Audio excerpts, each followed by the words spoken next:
Halo semuanya, selamat datang kembali di saluran YouTube saya. Komisi Pemberantasan Korupsi menetapkan Bupati Sidoarjo Ahmad Mudlor Ali atau Gus Mudlor sebagai tersangka dugaan kasus korupsi. Gus Mudlor diduga terlibat korupsi di lingkungan Badan Pelayanan Pajak Daerah BPPD di Sidoarjo. Dan untuk mengetahui informasi terkini terkait penetapan tersangka Gus Mudlor, sudah ada koresponden CNN Indonesia, ada Miftah Farid di sana. Miftah, selamat siang. Silakan dengan laporan Anda.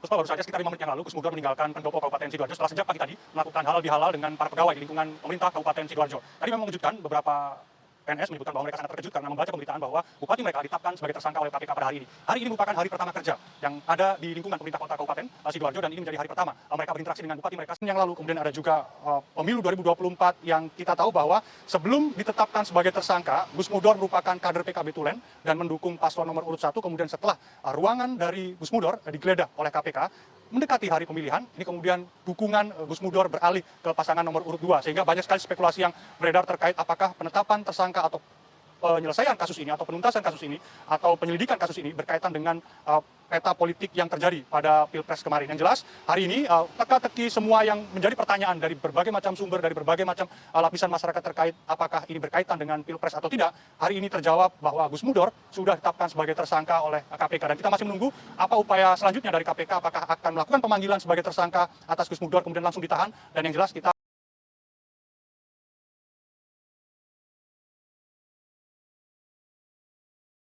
Teman-teman sekalian, hari ini kita akan membahas isu yang mempengaruhi kehidupan kita di dalam kehidupan sehari-hari kita, yaitu korupsi di kalangan pemimpin di daerah. Mari kita telusuri lebih dalam untuk memahami dampak yang ditimbulkan oleh perilaku yang tidak bermoral ini.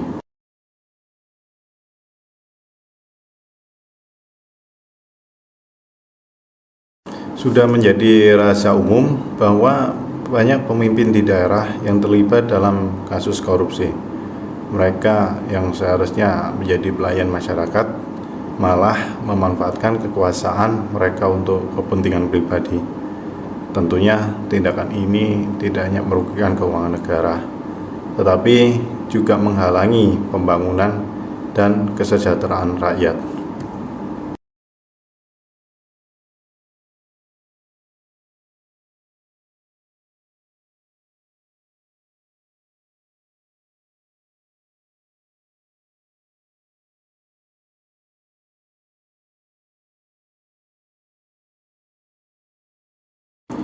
Untuk memahami dampak korupsi ini, teman-teman, mari kita tinjau anggaran tahunan yang dialokasikan. Di banyak daerah, anggaran yang seharusnya digunakan untuk proyek-proyek pembangunan dan layanan publik malah diperas oleh oknum-oknum yang tidak bertanggung jawab.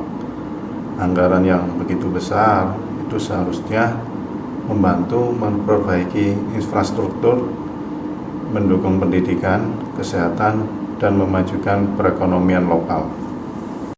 Namun kenyataannya anggaran tersebut sering kali tidak mencapai tujuannya, teman-teman. Sebagian besar dari anggaran tersebut terperangkap dalam jaring korupsi yang lebar. Dana-dana ini dialihkan ke rekening pribadi, proyek palsu, atau malah menguap begitu saja tanpa meninggalkan jejak. Aliran dana yang tidak tepat ini memiliki dampak yang merugikan bagi masyarakat. Proyek-proyek vital seperti pembangunan jalan, irigasi, dan rumah sakit seringkali terbengkalai atau tertunda, atau bahkan tidak terlaksana sama sekali karena kekurangan dana.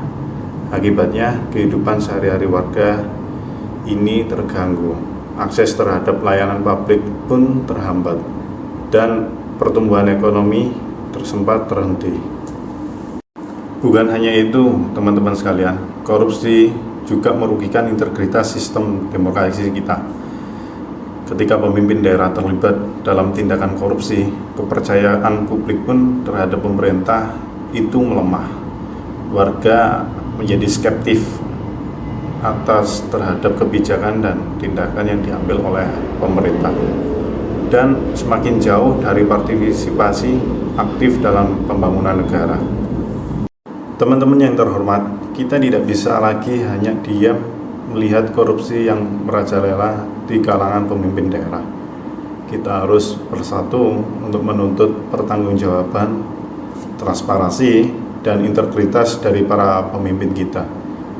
Hanya dengan yaitu berjuang bersama, kita bisa memastikan bahwa anggaran yang dialokasikan itu benar-benar digunakan untuk kepentingan masyarakat dan negara.